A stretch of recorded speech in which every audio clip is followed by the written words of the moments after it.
Hausse du prix de l'essence et emprunt de 6 milliards pour financer les mesures anti-chômage. Incitation à l'embauche des jeunes et à la retraite anticipée. Aide aux familles, aux personnes âgées et aux travailleurs immigrés.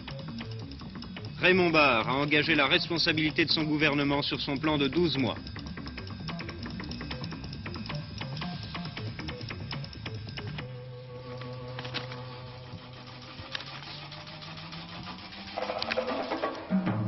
Mesdames, Messieurs, bonsoir. C'est fait, le plan Barre à son petit frère depuis cet après-midi. Les commentateurs vous parleront du plan Barre bis. Bien sûr, il n'a pas l'ampleur de celui de septembre, mais il était destiné à corriger quelques inégalités et à soutenir en priorité, on vous l'a dit, les chômeurs, les personnes âgées et les familles. Accouchement en 2 temps aujourd'hui. D'abord, le Conseil des ministres, ce matin, un conseil au grand complet qui allait autoriser le gouvernement à engager sa responsabilité devant le Parlement. Ça n'a pas traîné. Quelques heures plus tard, Raymond Barre montait à la tribune de l'Assemblée. François Mitterrand et les orateurs de l'opposition et de la majorité lui succédaient. Après-demain soir, sans doute, ce sera le vote de l'Assemblée. Sans plus attendre, le pourquoi de ce plan par Raymond Barre. La politique de redressement économique et financier est à moyen terme la condition nécessaire d'un retour au plein emploi. Mais nous ne pouvons à court terme rester indifférents à l'accroissement du chômage dont nous connaissons tous les lourdes conséquences sociales et humaines. Aussi le gouvernement entend-il mettre en œuvre sans retard un programme d'action qui soit susceptible de produire à brève échéance des effets positifs sur l'emploi et notamment sur l'emploi des jeunes. Pour le gouvernement comme pour la majorité, notre société doit en effet se fixer comme objectif d'offrir un travail à tous, car il s'agit de donner aux hommes et aux femmes de ce pays leur place dans la collectivité nationale, de leur permettre d'exercer leurs compétences et leurs talents, de respecter leur dignité. Dans une société de liberté comme la nôtre, nous devons résoudre les problèmes de l'emploi en faisant appel à la solidarité nationale. Ce qui vous intéresse, ce sont les mesures annoncées par Raymond Barre. Hervé Claude vous les détaille dans quelques secondes. Sans plus attendre, sachez que pour les personnes âgées, le minimum vieillesse va être porté à 10 000 francs puis à 11 000, que pour les familles, les allocations familiales vont être revalorisées de plus de 10% dans 2 mois, et que 2 millions de ces familles bénéficieront d'un complément familial de 340 francs, etc. Mais bien sûr, l'essentiel de ces mesures intéresse l'emploi, et notamment l'emploi des jeunes. C'est en effet l'emploi des jeunes qui constitue la plus grosse partie de ce plan. Ainsi, première mesure, les entreprises qui embaucheront des jeunes de moins de 25 ans seront exonérées de cotisations sociales pour ces nouveaux employés, et cela jusqu'au 1er juillet 1978. Deuxième mesure, une exonération identique pour les maîtres d'apprentissage qui embaucheront des apprentis. Dans ce cas, l'exonération sera valable pendant 2 ans, c'est-à-dire pendant toute la durée de l'apprentissage. Et puis de son côté, l'État créera lui aussi des emplois dans le secteur public. 20 000 personnes vont être recrutées à titre temporaire, dans les PTT par exemple, la jeunesse et les sports ou l'action sociale. Quatrième mesure, le gouvernement veut favoriser les départs à la retraite des travailleurs de moins de 65 ans dans des conditions intéressantes. Il demande donc aux organisations professionnelles et syndicales d'examiner ce problème. Cinquième point, les travailleurs immigrés, ceux qui sont chômeurs, il y en a 95 000 actuellement, seront aidés à retourner dans leur pays s'ils le souhaitent, grâce à une allocation spéciale de 10 000 francs. Et puis le deuxième objectif de ce programme pour l'emploi, c'est mieux préparer les jeunes à leur futur métier. D'où, sixième mesure, les jeunes pourront bénéficier de stages dans les entreprises ou dans les centres de formation en recevant une indemnité fixée à 90% du SMIC.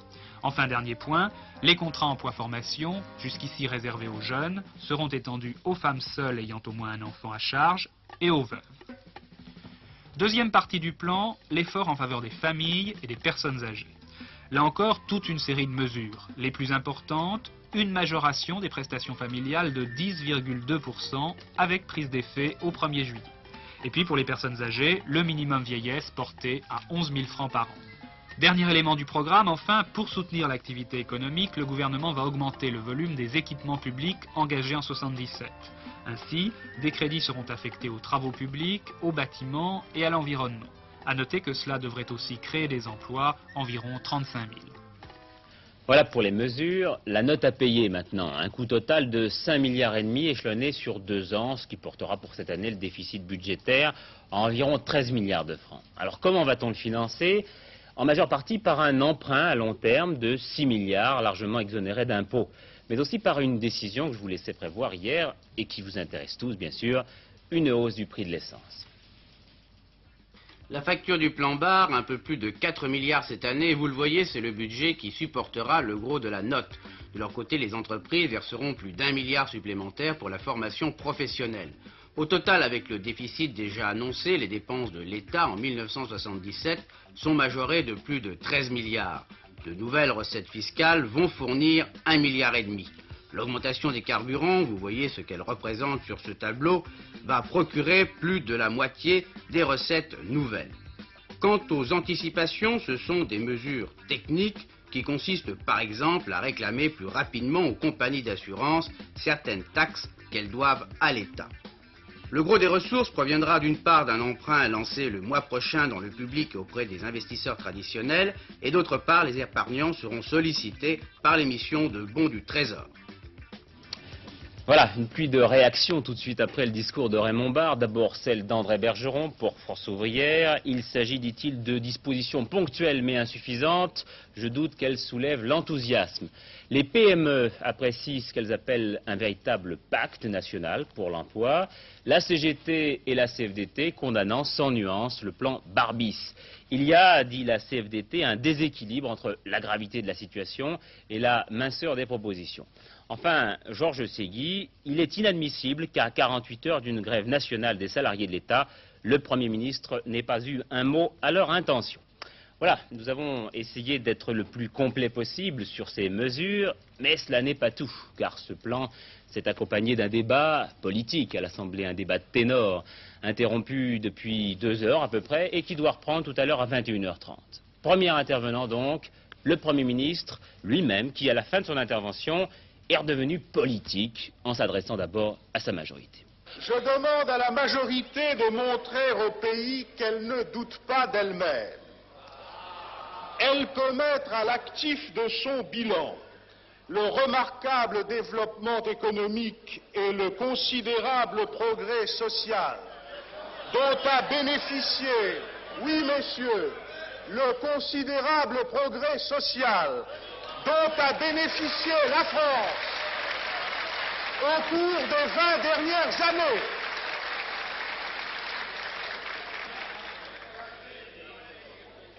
C'est à cette majorité que le pays doit le fonctionnement efficace de ses institutions. C'est à elle qu'il doit d'avoir pu affronter la plus sérieuse crise économique internationale depuis la fin de la Seconde Guerre mondiale, sans désordre politique et social. Si la majorité écarte sans hésitation les surenchères démagogiques, pour lesquelles elle trouvera toujours plus fort qu'elle, si elle défend avec fermeté les intérêts fondamentaux de la France et des Français, elle ralliera une fois de plus les Français autour d'elle. Ainsi évitera-t-elle à la France l'aventure politique, économique et sociale.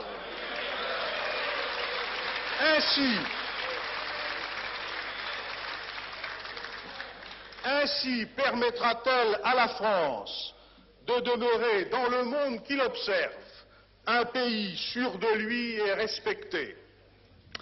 Deuxième ténor, l'un des hommes les plus écoutés de l'Assemblée, François Mitterrand lui-même. Le leader socialiste n'y est pas allé par 4 chemins. Votre plan d'aujourd'hui, a-t-il dit à Raymond Barre, est un constat d'échec du premier.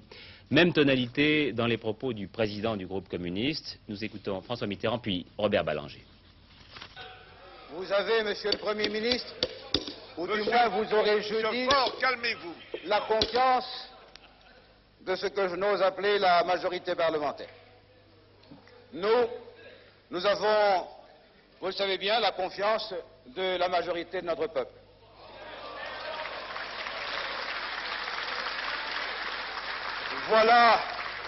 aujourd'hui le vrai débat.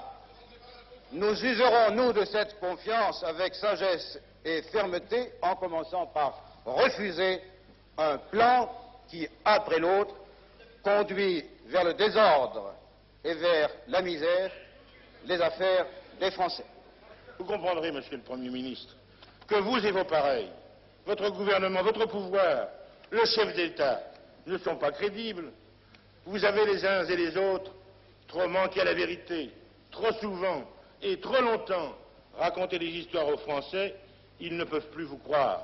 Le temps des demain on rasera gratis est passé.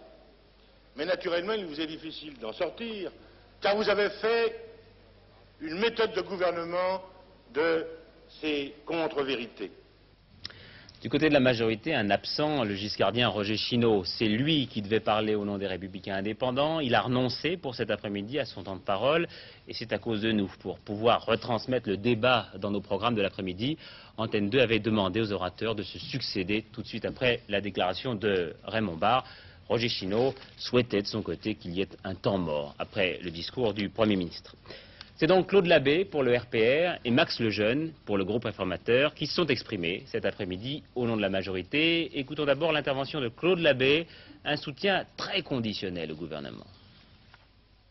En conclusion, Monsieur le Premier ministre, je dirais que pour nous, ce débat n'est pas un débat de politique générale, que vos propositions ne répondent pas aux problèmes politiques qui se posent aujourd'hui à la France, mais qu'elles correspondent à des préoccupations concrètes de nos citoyens et vont donc dans le bon sens. C'est dans cet esprit et conformément à ce qui nous est présenté, Monsieur le Premier ministre, que nous adopterons les mesures que vous nous proposez sans avoir le sentiment d'accorder à votre gouvernement une confiance que seule une action d'un tout autre souffle politique pourrait nous conduire à vous accorder. Ce que nous savons, c'est que la réussite salutaire de votre action ne suffira pas pour garantir l'avenir que nous voulons. C'est l'une des leçons des élections municipales, où d'excellents maires ont pu être battus malgré la qualité de leur gestion, leur réalisation et leur dévouement à leur commune. Le climat de confiance nécessaire s'alimentera certes de la réussite de votre plan, mais il s'alimentera aussi de la volonté du pouvoir, de la façon dont le pays se sentira gouverné.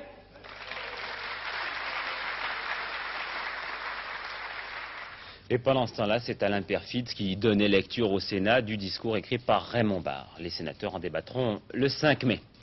Mais revenons, Daniel Brem, sur ce qui s'est passé cet après-midi au Palais Bourbon et notamment sur cette attitude bien réservée du groupe RPR. Oui, en effet, M. Guéna nous a dit nous avons planté des banderilles, mais ce n'est pas encore l'estocade. Et tant à l'intérieur de la séance que dans les couloirs régnait une impression de malaise. Du reste, le RPR n'a applaudi qu'une ou deux fois vers la fin M. Barre, ce qui ne s'était jamais vu. De son côté, M. Papon, qui est le rapporteur général du budget, qui est un homme habituellement prudent, répétait à qui mieux mieux, nous ne donnerons pas de chèque en blanc au gouvernement. Quant à M. Neuwirth, lui, il expliquait, nous attendions du gouvernement qu'il nous donne un plan pour gagner les élections, un plan de combat, et nous sommes déçus. Est-ce qu'à votre avis, Daniel Brem, ce débat était à la hauteur des circonstances? Eh bien, écoutez, non. La majorité et l'opposition ont estimé que ce n'était pas un bon débat. Et M. Jean-Jacques Servan-Schreiber, toujours dans les couloirs, a dit c'est une occasion ratée. Il n'y a pas de plan.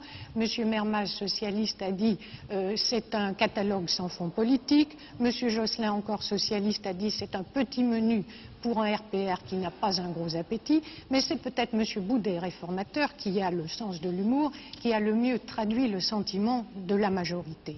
Il a parodié le chant du départ et il a dit il ne nous faut pas vaincre ou mourir, mais il faut convaincre ou mourir.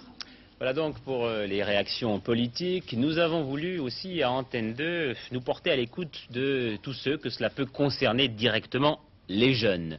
Nous avons invité une demi-douzaine d'entre eux, tous chômeurs, à la recherche d'un premier emploi, au cours d'un poste de télévision et de Patricia Charnelet. Écoutez leur conversation, c'est intéressant.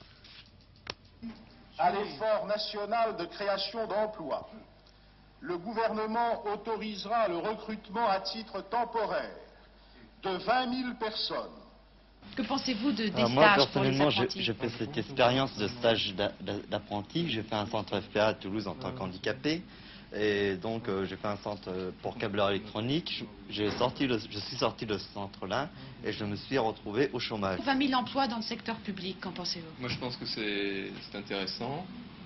Le gouvernement voudrait inciter les jeunes qu'ils désirent à partir travailler à l'étranger. Est-ce que vous seriez d'accord, vous, Isabelle, pour le faire? Non, je ne suis pas d'accord. Je pense que la société devrait pouvoir nous offrir du travail en France.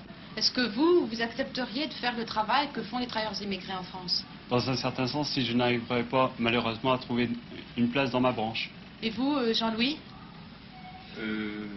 Oui, mais moi, ça en vient à ce que je disais tout à l'heure. Pourquoi est-ce qu'il y a des travailleurs immigrés en France? Parce que les Français ne veulent pas faire les travaux qu'on confie à ces gens-là, tout simplement. L'un des sièges de l'Assemblée est resté vide cet après-midi, celui du jeune député du Var, Aymeric Simon-Laurière, qui jeudi s'était donné la mort à Paris.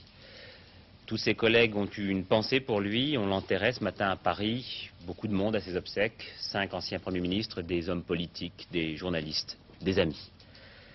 Politique toujours, le Conseil des ministres n'avait pas parlé que du plan Barre ce matin. Il a aussi adopté un projet de loi pour faciliter le vote des Français établis à l'étranger.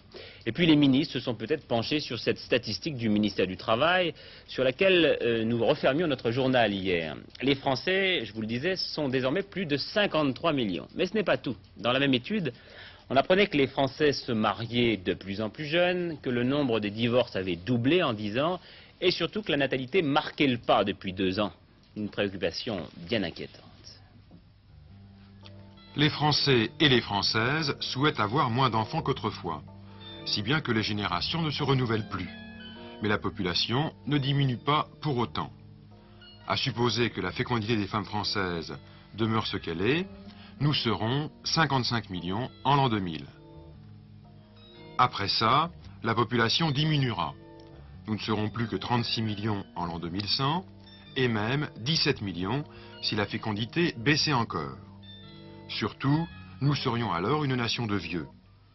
Si bien que les Français, ayant entre 20 et 65 ans, ceux qui sont en âge de travailler, de faire tourner la machine économique, 29 millions de personnes aujourd'hui, seraient 33 millions en l'an 2000 et 28 millions en l'an 2050. Dans un premier temps, la dénatalité peut paraître avantageuse. On aura besoin de moins d'écoles, de moins de logements neufs. Les maternités se reconvertiront peut-être en maisons de retraite.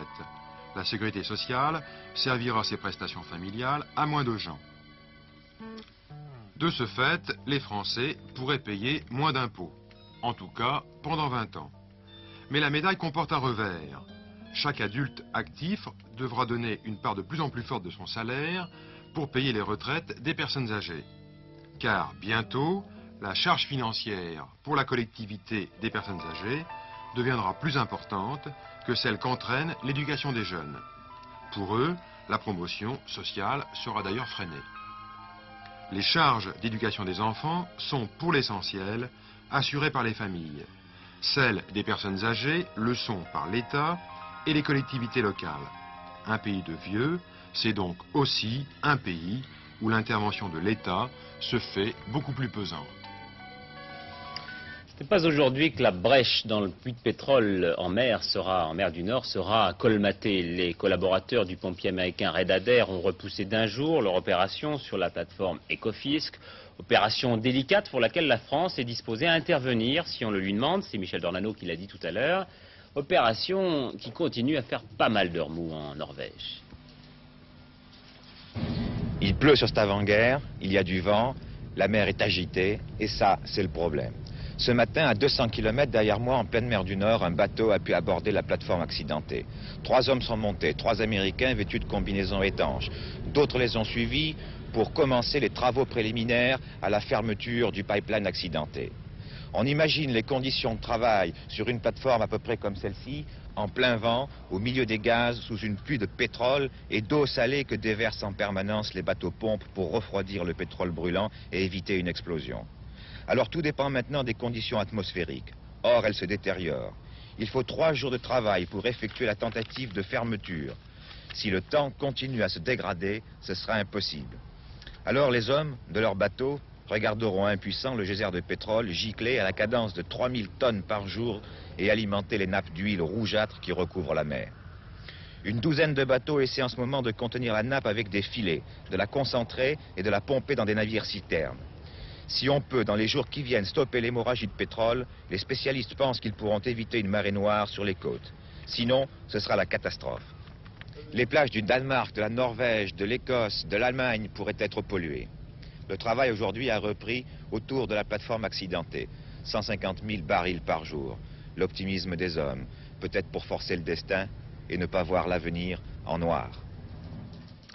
Suite de la visite de Pham Van Dong à Paris, c'était aujourd'hui le point fort de ce voyage de 4 jours en France, des négociations avec les patrons français et surtout un déjeuner à l'Élysée en compagnie notamment de 3 visages connus de Pham Van Dong, Marcel Bijard, Jean Sainteny et Pierre Messmer, qui tous 3 l'ont connu pendant la guerre d'Indochine. Déclaration du Premier ministre vietnamien à sa sortie de l'Élysée. Tout cela s'est passé au-delà de mes prévisions. Cette poignée de main, il aura donc fallu l'attendre 22 ans. Un président français saluant un Premier ministre vietnamien, c'est un trait définitif qui est tracé sur la guerre d'Indochine. 2 heures de conversation cet après-midi, après un déjeuner officiel au Palais de l'Élysée, Valéry Giscard d'Estaing et Pham Van Dong ont pu aborder les questions restées sans réponse depuis la chute de Saigon le 30 avril 1975, le sort des ressortissants français d'origine vietnamienne et l'indemnisation des sociétés françaises qui opéraient dans ce pays. Mais c'est surtout l'économie, comme on le prévoyait, qui sera le plat de résistance de ce voyage. Dès ce matin, le Premier ministre vietnamien recevait un groupe d'industriels français conduit par François Sérac, le président du CNPF, qui nous donnait les raisons de son optimisme quant à la coopération économique entre la France et le Vietnam. D'abord, c'est que le Vietnam met au premier plan de ses préoccupations sa reconstruction industrielle au sens le plus large du terme, agriculture, transport compris. Deuxièmement, et M. Pham Van Dong l'a dit clairement, qu'il n'entend pas réserver un monopole à de grands amis des pays socialistes et qu'il appelle les Français à collaborer à cette reconstruction. Il y a déjà, d'ailleurs, vous le savez, un certain nombre de projets qui sont en cours d'exécution au Vietnam. Et j'ai le sentiment que nous avons de très larges possibilités. Un télégramme en provenance de Washington. Jimmy Carter pense qu'il faut abandonner les projets d'une reprise de la conférence de Genève sur le Proche-Orient. C'est un nouveau contre aux initiatives de Léonid Brejnev. Ça y est, c'est fait. Les 9 du marché commun se sont mis d'accord sur l'augmentation des prix agricoles pour la campagne 77, 3,5% en moyenne, mais 6,5% pour la France. Accord bien tardif. 1 mois de retard, cela ne s'était jamais vu. Mais cette fois, on peut quand même dire que les Britanniques ont joué le jeu communautaire. Est-ce le changement de décor qui a favorisé l'aboutissement d'un accord sur la fixation des prix agricoles européens? Le fait est qu'en se réunissant à Luxembourg, après avoir échoué à Bruxelles, les ministres de l'agriculture des 9 pays du marché commun ont gagné leur pari. En effet, M. Silkin, ministre britannique de l'Agriculture et président en exercice du Conseil, s'est enfin rangé auprès de ses collègues après avoir refusé en mars dernier le compromis élaboré et accepté par ses 8 partenaires. M. Meignery, quant à lui, souhaitait surtout aboutir à un accord sans pour autant remettre en cause la politique agricole commune. À 1h ce mardi matin, les 9 ministres de l'Agriculture ont donné leur accord au compromis de la Commission. Il est regrettable que cet accord, qui est pratiquement le même que celui qui a été proposé il y a 1 mois, n'ait pas pu être fait 1 mois plus tôt. Un ministre de l'Agriculture a eu l'occasion de dire 1 mois pour une baliverne. Je crois que ce qui est manifeste dans cet accord, c'est que la solidarité entre les 8 qui s'est renforcée a permis d'obtenir plus rapidement un accord et permis de montrer à la Grande-Bretagne qu'aucun des pays ne voulait voir remettre en cause les mécanismes de la politique agricole commune. Qu'est-ce que cela représente pour les agriculteurs français? Il faudrait entrer dans les détails des différents produits. Globalement, je dirais que pour les prix d'intervention qui constituent le filet de sécurité pour les producteurs, ces prix représentent une augmentation moyenne d'environ 6,5% par rapport à la moyenne de l'an dernier. Oui, 6,5%, cela correspond bien au plan Barre, mais c'est vraiment le minimum que réclamaient les agriculteurs français. Affaire Brigade Rouge suite, Joël Matincio continue à nier toute participation aux enlèvements, malgré un témoignage accablant pour lui. Un ami qui dit avoir acheté un pistolet pour Joël Matincio quelques jours avant l'enlèvement des 2 jeunes gens assassinés. Et puis un jugement tout à l'heure au tribunal de Quimper, 20 ans de réclusion pour Thierry Le Douaret. On l'accusait d'avoir tué il y a 2 ans le propriétaire de tous les cinémas de Brest. Accusation ainsi formulée, homicide volontaire, préméditation, mais aussi guet-apens, ce qui est en droit français est très rare et très grave. Le compte-rendu d'audience de Claude Sérillon à 23h. L'hérédité, nous sommes plus ou moins disposés à certaines maladies dès l'enfance. Il faut en tenir compte. C'est l'un des thèmes de discussion du Comité national de l'enfance pour son 75e anniversaire. Et vous allez le voir, cela fait réfléchir. L'hérédité, c'est à elle que nous devons d'avoir des yeux bleus ou noirs, des cheveux blonds ou bruns. C'est à elle que nous devons d'être grands ou petits, mais aussi bien portants ou malades. C'est ce qui nous caractérise dès la naissance, pour le meilleur et pour le pire. La science de l'hérédité, la génétique et l'étude particulière des groupes sanguins permettent aujourd'hui de déterminer très précisément notre identité biologique. L'illustre Karl Landsteiner, qui a découvert les groupes sanguins en 1900, avait dit « Un jour viendra où les groupes sanguins définiront chaque homme mieux que les empreintes digitales. » Eh bien, ce jour est venu. Dans l'institut où nous nous trouvons, ont été découverts par le professeur Dossé les groupes de globules blancs. On connaît à l'heure actuelle 60 millions de combinaisons. C'est-à-dire que chacun de nous a sa formule de groupe qui lui est propre. Ceci a bien entendu des applications en biologie et en médecine. Oui, d'abord en médecine légale, puisque avec une grille aussi serrée, on peut reconnaître les criminels et régler beaucoup de problèmes de reconnaissance de paternité. Et en médecine proprement dite? En médecine, le grand espoir que nous avons est du côté de la prévention. Vous savez, tout le monde a le mot de prévention dans la bouche, sans savoir trop à quoi ça correspond. Et la bonne prévention, c'est celle qui est faite avec les vaccinations, et il faut être vigilant dans ce domaine. La mauvaise prévention, c'est celle qui est faite avec les examens systématiques dits de santé, qui malheureusement sont très coûteux et peu efficaces. Mais voici que s'ouvre une nouvelle voie. Et il semble bien que chacun d'entre nous, en fonction de son système de groupe, est prédisposé à telle ou telle maladie. Déjà, on reconnaît les prédispositions aux maladies du tube digestif, du système nerveux, à certains rhumatismes, à certains diabètes. Et on peut, dès l'enfance, régler des modes de vie, des hygiènes de vie en fonction de cette prédisposition.